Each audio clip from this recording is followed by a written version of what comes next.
development as a master was after he moved to California.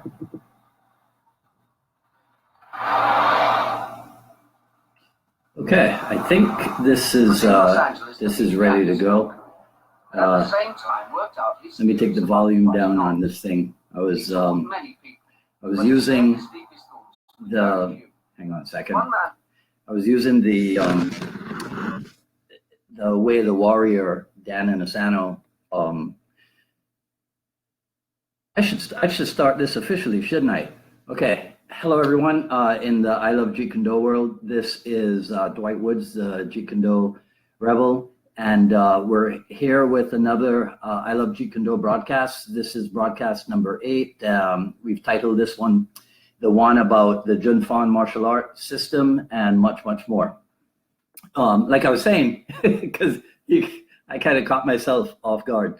I was watching the Way of the Warrior segment on Sifu Dan Inosanto and the Jeet Kune segment, and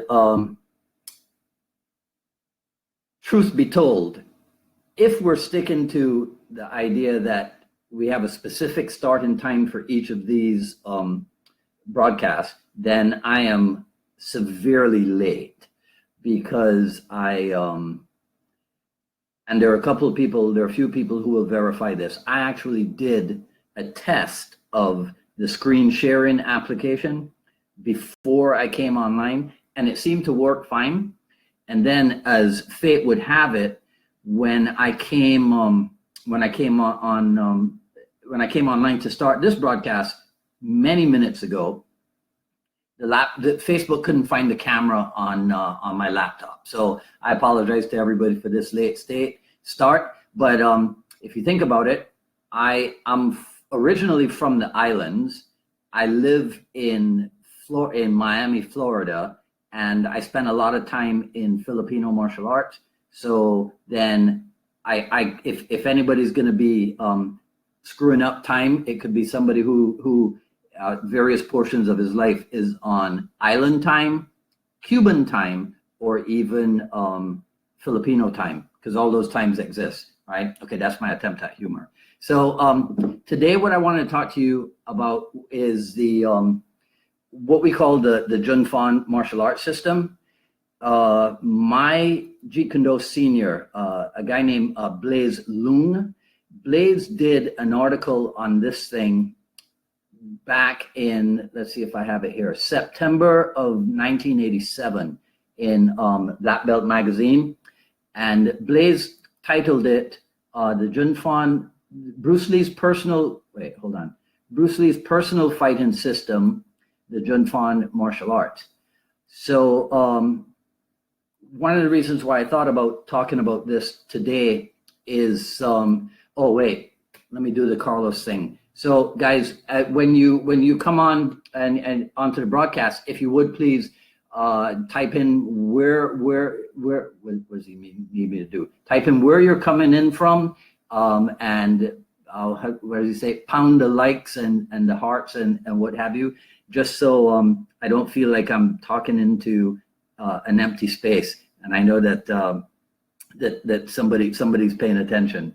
All right, so to get back to the Jun Fan martial arts system. So I had a recent question asked of me about Jun Fan, and if as a system it lacked anything. So that's what I wanted to talk to you a little bit about today. So let's look at it this way, because we all know about the 3 certificates that Bruce Lee awarded to different students at different times in his life, right? There was the Jun Fan Kung Fu Institute certificate, there was the Tao of Kung Fu, and then there was the Jeet Kune certificate, right? So if you've ever been with Sifu Inosanto, then you'll know he says that the Jun Fan system can be formulated or regulated or systematized, right? Whereas Jeet Kune can't. So one of the things that we do is we look at Jun Fan as a forerunner to Jeet Kune, a carrier system, so to speak, for Jeet Kune.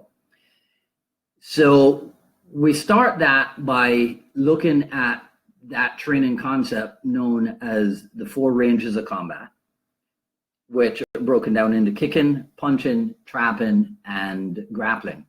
One of the things that I've always wondered about is if there was a specific reason behind ordering those 4 ranges in that specific sequence: kicking, then punching, then trapping, then grappling.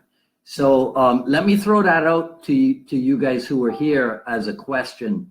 Does anybody have an opinion? Because I think I can see the comments and talk to you guys simultaneously. Does anybody have an opinion on why that might be the specific the specific order in which these things were done? Kicking, punching, trapping, grappling, right? So I'll give you like a couple of seconds. I'll take a sip of my new V8 Energy pomegranate thing.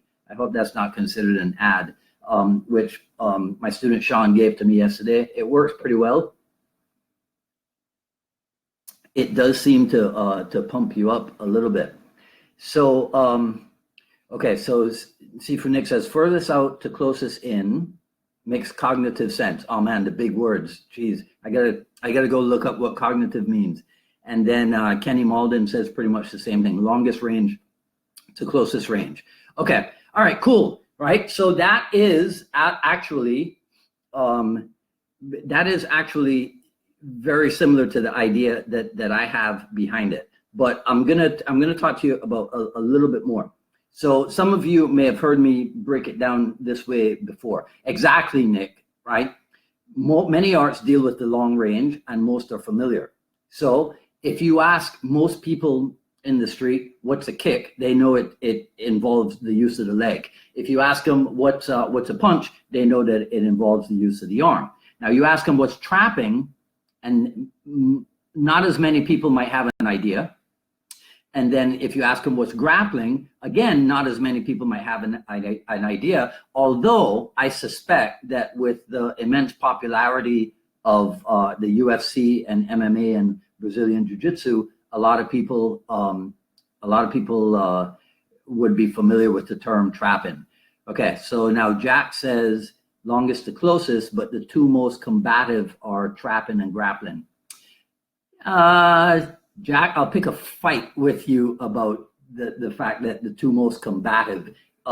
If you mean by combative that they're, because like my senior Paul Vunap broke it down this way.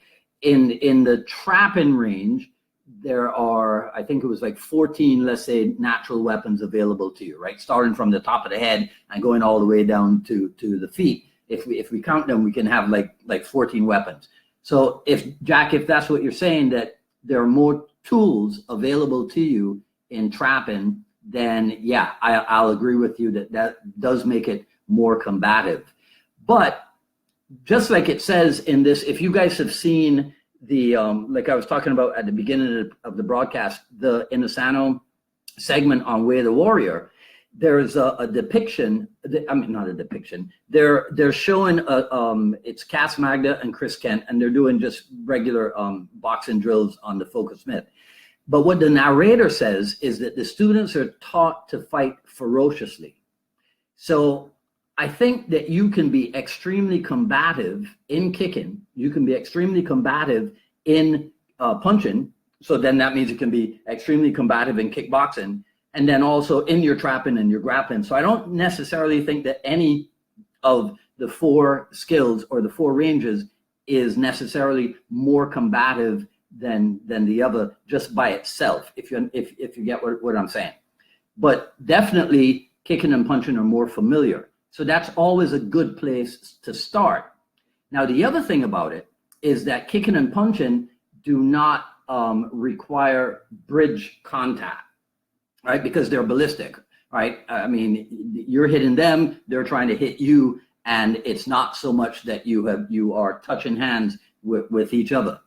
So since trapping and grappling require what I call the control over your opponent's center of gravity, then a good way to develop that is to start by developing what I call impeccable control over your own center of gravity.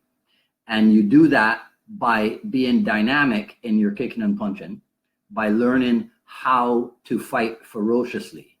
Plus, it's always good for the cardiovascular system to be using the 4 limbs of the body, right? Because that'll make the heart pump. So that's why I think for a lot of people, the base foundation is in the kicking and punching, or the striking arts, if we call it that way. And then as we become more coordinated and more controlled over ourselves, then we can move on to the trapping and grappling, right? So in the Jun Fan system, then, right, the kicking was influenced, obviously, because sometimes there's a discussion about that. Who, you'll hear that Chuck Norris taught Bruce Lee how to kick, or Jun Rhee taught Bruce Lee how to kick. I'm not sure who else there is, right? Okay, I got you, Kenny, right? So, but it's obvious that Bruce Lee came to the U.S. with kicking ability. I don't doubt that that he spent time working on stuff with people and was probably influenced by a lot of people. But it's obvious that his kicking method went past the Wing Chun that he spent time in. And Sifu Dan has been noted as saying that that he had spent time in a system called Tam Toi, right, which is a kicking method. And so at the beginning of the both in Enter the Dragon, in the scene in his room before Bob Wall shows up, and then also in before he knocks the crap out of the Italian guy Way of the Dragon, you'll see him do some of that fancy spinning kick or crescent kick, slapping, where the foot slaps the hand and what have you, right? So Bruce Lee's kicking skill obviously was something that could be done at long range and middle range, and then also at close quarter. Same thing with the punching.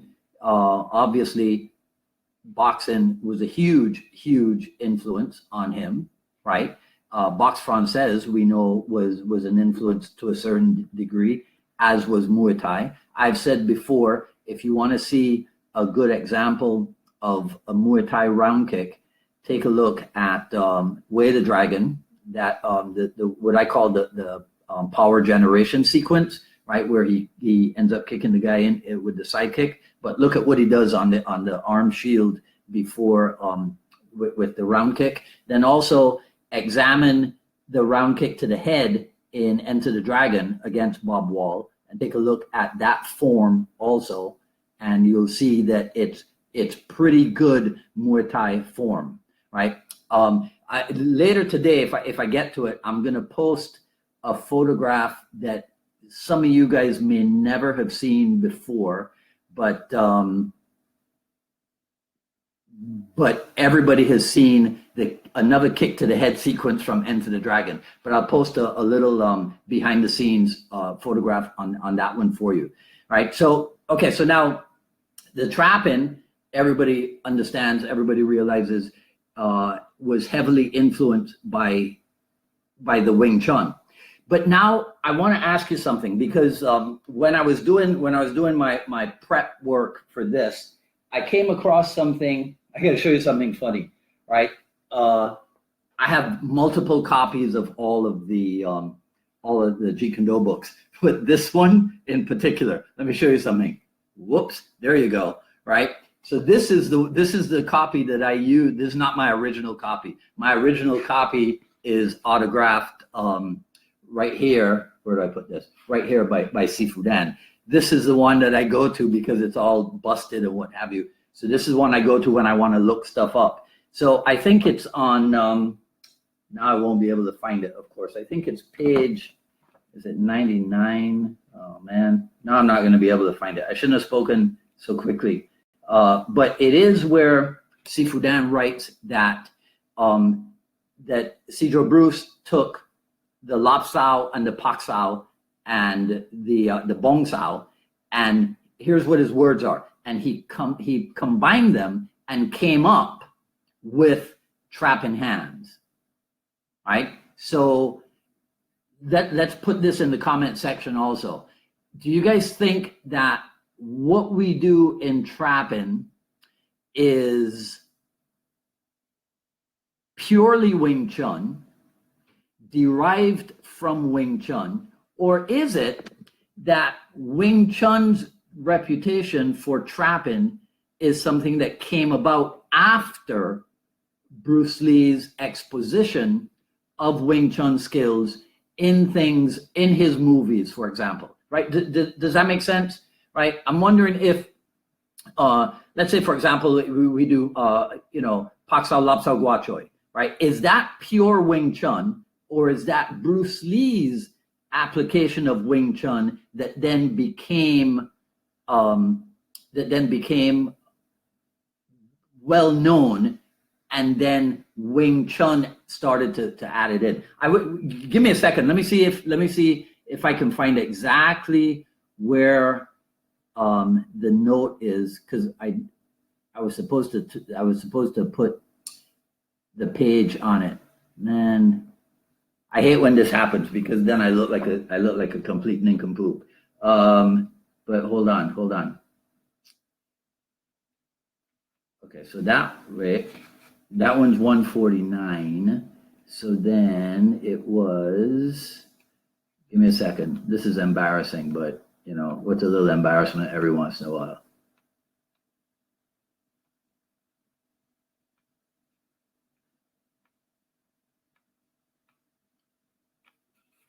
Okay, I think, nope, that's not it. Yeah, okay. It's 99, not 49. It's page 99. I knew there was a 9 in it, right? So here's the deal. Here's what he says. Incorporating Chi Sao and Pak Sao with Bong Sao and Lap Sao, tempered, of course, by his extensive knowledge of body mechanics and motion, Bruce came up with trapping hands. Again, the trapping is definitely Wing Chun, but it's modified. Bruce used to say, I don't care where it comes from. If it is usable, it belongs to no one. It's yours. That was Bruce. He'd see something he liked and then take it one step further. Freddie, this is Dan Inosanto's Jeet Kune, Art and Philosophy of Bruce Lee book. It's my Jeet Kune Bible. I'm kidding. All right. Okay. So yeah. So what do you think? Kurt says everything he did was his own interpretation of what he learned. Right. Yeah. Yeah. I wish I knew the answer to this, but this is definitely something that we should take a look into. Right. Okay. So there's the trap and then the grappling. So what happened was I got another question. Did I say this before? I got a question about what was limiting or what was lacking in the Jun Fan martial arts.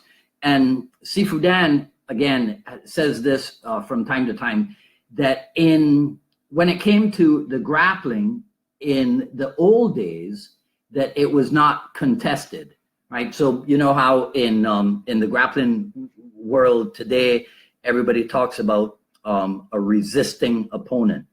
And so in the old days, if you did, if you trapped to an arm lock and a takedown or whatever, and you wanted, to branch up lock or branch down or what have you, it wasn't contested.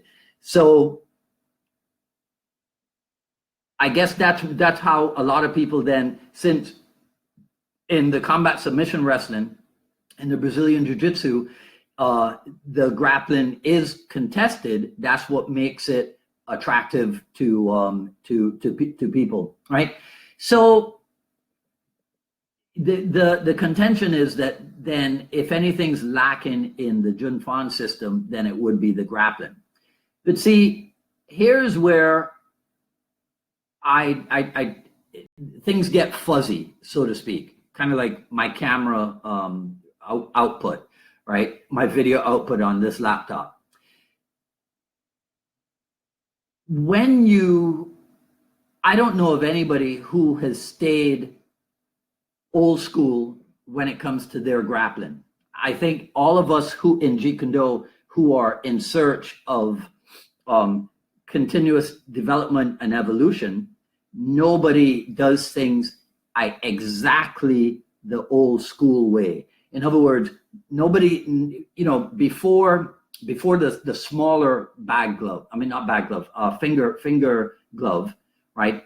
We did a lot of our stuff in either the Enter the Dragon gloves or in the, or with the boxing glove. I mean, I can remember trying to do trap in hands with a 14-ounce boxing glove because at that time there wasn't much else available to you. But now everybody has finger gloves that make the trapping easier to do, and then combine it with into the grappling. So because you can grab with those gloves. So I don't know of anybody who is doing things exactly identical to the old way, because then that would be violation of the theory of constant evolution, right? Constant evolution in your training and constant evolution in your thinking about Jeet Kune, right? So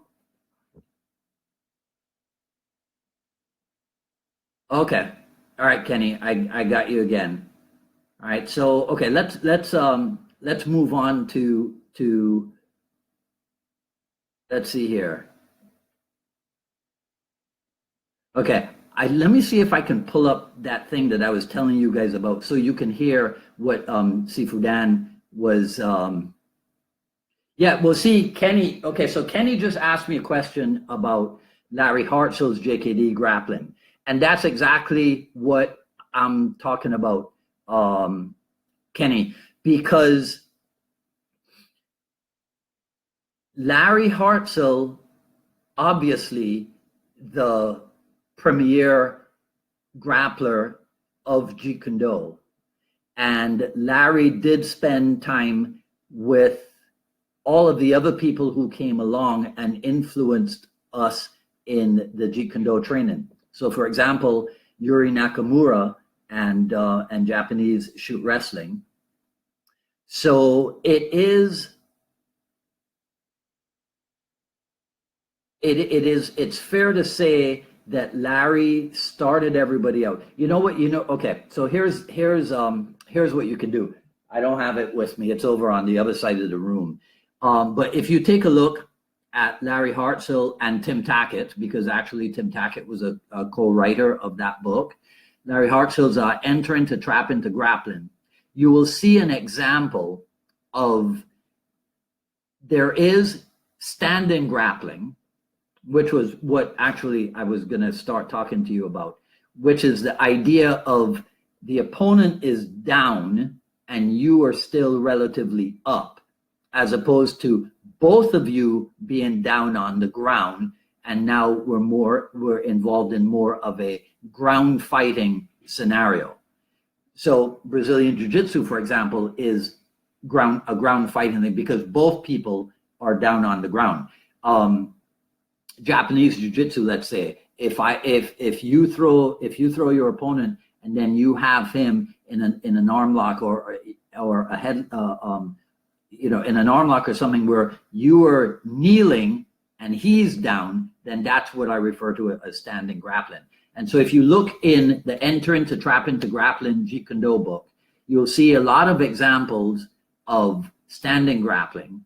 You will see the beginnings of the ground fighting, especially in volume 2. But unfortunately, Sifu Larry wasn't around long enough for to be part of what has developed through, I would say, primarily through the Shootwrestling and the Brazilian Jiu-Jitsu. So Jack says that if Cedro Bruce had lived longer, he would have explored the grappling component. Oh, for sure. There's absolutely no doubt, Jack, in anybody's mind that he would have gotten together with, especially with the Brazilian Jiu-Jitsu group, the Gracies and the Machados and what have you. I mean, I don't know if you guys are aware, but UFC 1 debuted in 1993. I think I have that correct. Give me a second. UFC 1 debuted in 1993, but people like Cass Magda and definitely Eric Paulson, they were in the not the basement, because I don't think they have basements in California. They were in the garage with the Gracies several years before that. All right. I mean, maybe in some instances, maybe as many as 10 years before the UFC debuted. So there were JKD people in the right at the beginning of Brazilian Jiu-Jitsu's, not even exposition to the public, because a lot of it was still being done relatively on a private basis. But JKD people were there at the start of the BJJ phenomenon, right? But then nobody in JKD went into the UFC and made a name for themselves as a JKD practitioner. So even though there are a lot of JKD people involved in grappling, they are sometimes known better for their grappling prowess than being known as Jeet Kune guys. Right. Okay. So that was the thing. Now, anybody who wants, I actually have a Word document. I'll see if there's a way to put it up on the I Love Jeet Kune page, so that you guys can read Blaise Lung's article about the Junfan system. It's really insightful, and it's actually one of my favorite articles from back in the day, right? So then the other thing that I wanted to talk to you about was let's call it Bruce Lee's self-development system, right? So everybody has seen and has read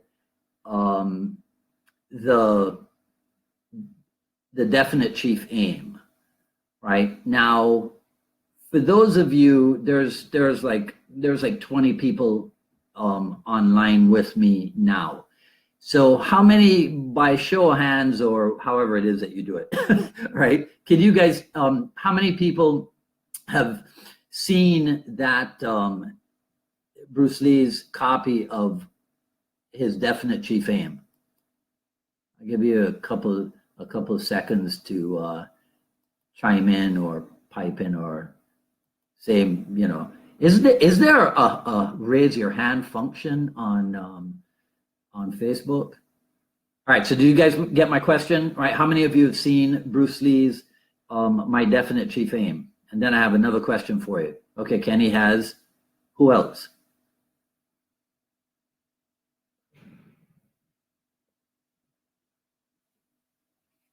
Okay, so I guess just Kenny's seen it, right? Okay, then I'll be sure to put that up on the. I'll be sure to put. Okay, seen it and read it. Tim, of course, Tim, because I forced you to see it. All right.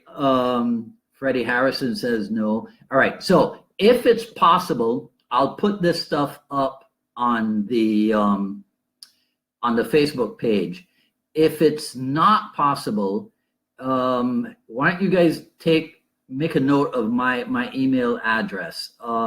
Send me an email at, let's see, which one should I use? Send me an email at sifudwpersonal@gmail. That's SIFUDW, and then the word personal @gmail. And then I can shoot you a hard copy of all this stuff. I can send you the Bruce Lee's copy of Definite Chief Aim, and then I can also send you Blaise Lung's Junfan martial art system. Right? Okay. So let me see if I can. I didn't pull it up before we started, but let me see if I can pull it up right now.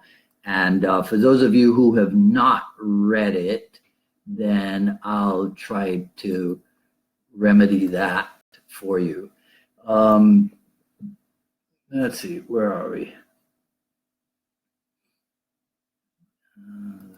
Stationary. Okay. All right. So here's what it says, right? My definite chief aim. I, Bruce Lee, will be the first highest paid Oriental superstar in the United States. In return, I will give the most exciting performances and render the best of quality in the capacity of an actor.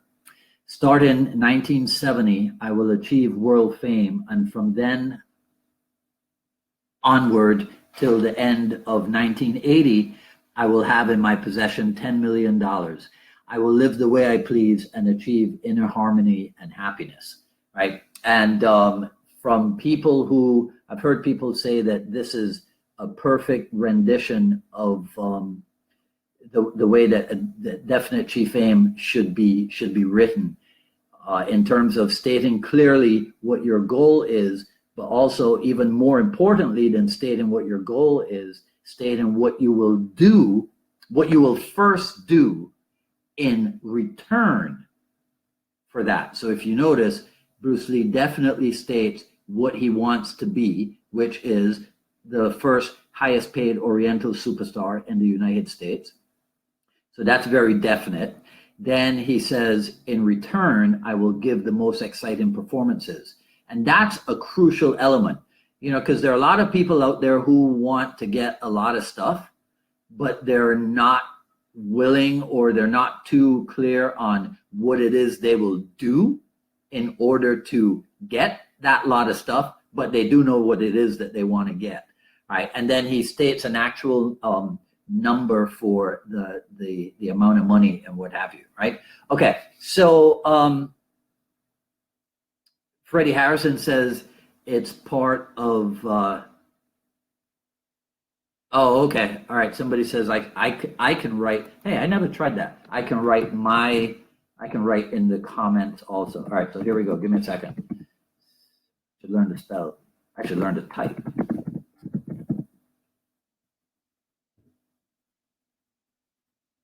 Lord, please don't let me hit finish instead of hit enter.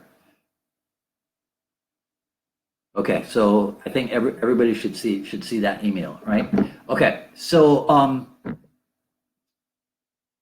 here's my question for you now. All right, so now I've read it. So those of you who hadn't heard it before, now you've heard it, right? Here's my question. How many of you have your own version of my definite chief aim? So now I'll give you 10 seconds. I'll take a sip of my V8 again, which is almost empty. And then I want to know how many people have their own version. Freddie says, I've read that. It's part of the secret. All right, hang on a second, Freddie. I'm going to school you a little bit on that.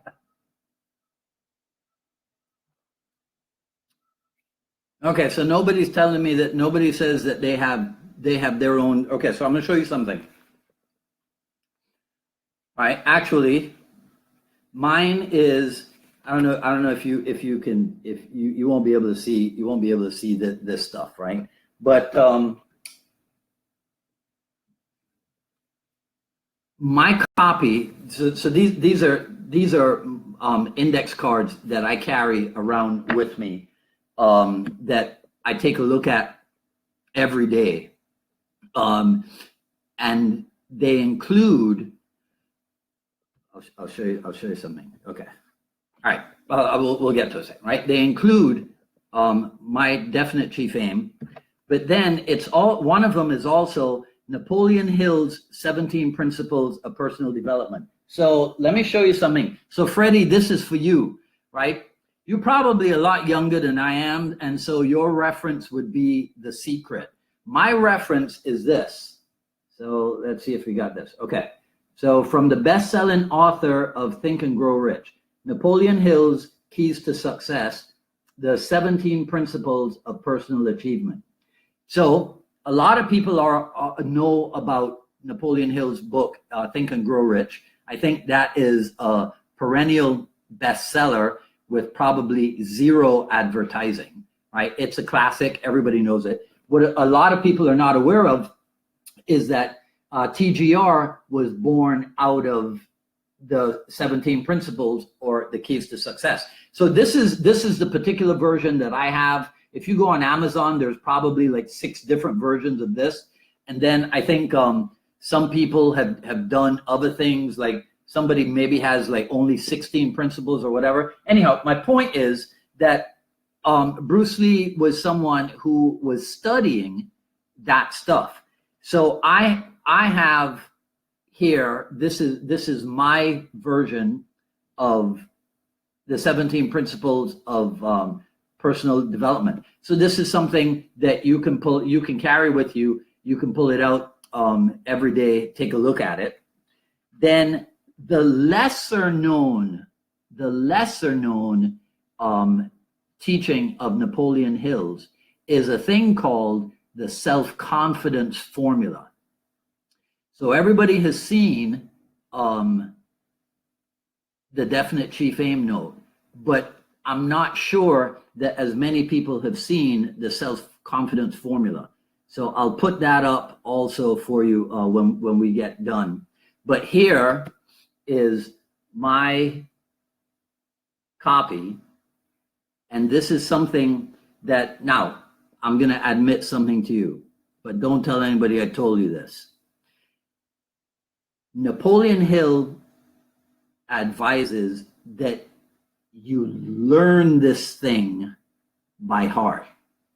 Well, it's got a few more words than I can handle by heart, right? I'm pretty close to it, but I carry it with me so that I can read it every day, right? Now, the last thing I'll show you, right, but I'll just show it to you quickly, all right, is a thing called, and it's backwards, right? My clear goals. So in his version of definite chief aim, Bruce Lee talked about what his major goal was. In other training systems that I've done, they say that you should state clearly what your goals are in 1, 2, 3, 4, 5 areas. So those areas are personal, health, business, financial, and then spiritual goals, right? If you guys are interested in this type of training, email me, make a comment or something, and I can do on one of the broadcasts, I can do a little bit of training on how to arrive at these things. It's pretty cool. It really forces you to go deep inside your mind and answer some tough questions. And you know, one of the reasons why I think that these things are important is because we are followers and admirers of one of the 20th century's greatest human beings. And the more that we study about him, the more we realize that he was not just a spectacular physical specimen. He was also a spectacular mental and maybe even, let's call it, psychological specimen, right? And so I think that if we're gonna really follow the Bruce Lee example, then we got to be willing to do the things that we can be sure he did, such as drill deeply and honestly into your own mind, right? So that's the training on. Oh, and I want to explain it to you. The definite chief aim, Freddie, that comes out of the 17 principles, it is actually principle number 1. Right, where did I put this? Principle number 1, you see there, is develop definiteness of purpose, right? So it's otherwise known as definite chief aim, and that's the thing that Cedar Bruce came up with.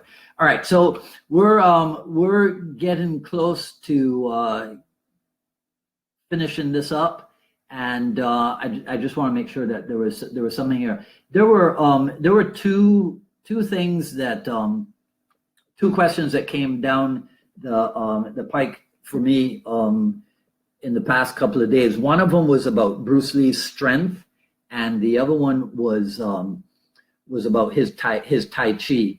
Now, I think Yes, I have posted them on Facebook, but I didn't post them on the I Love Jeet Kune page. They are over on my my school page. So if you go to if you search on Facebook for Unified Martial Art Academy, right, then you'll find those there. There's some Quora questions that I answered, and they've been pretty well received over the past few days. One of them, I think, it's been viewed. The one about Bruce Lee's strength, just to give you guys an idea, right? I mean, we know that we are Bruce Lee fans, and some of us might even qualify to be Bruce Lee fanatics. But this question that I answered about Bruce Lee's strength, it's been viewed over 30,000 times, all right? Which I think is kind of ridiculous, right? I mean, I had no idea that there were that many people out there besides us, deeply interested in Bruce Lee and his training methods and the things that he did to get to the level that he did, right? Anyhow, so that's it for today, because I know you guys got other things to do. So I want to thank everybody for joining in with me today. Next week, Wednesday, we'll be on again. As I promise you every week, I'm gonna keep working on becoming more technically proficient with all this stuff. And if I get to the point where everything that I want to screen share with you, I can load it up and do like a PowerPoint or something, then I promise you I will get to that level of ability. I guess I'm like a white belt when it comes to Facebook Live, all right? or I'm just at basics level. I'm not even phase 1 level in Facebook Live. But I thank you guys for taking some time out of your evening and hanging out with me. I will keep doing this stuff, and I promise I will get better and better at it. And any ideas or suggestions that you guys have for topics that we should discuss, feel free. You've got my email there now, and or put it in the comments. And I'll see you same time, same Facebook channel next week. You guys take care. Have a good one.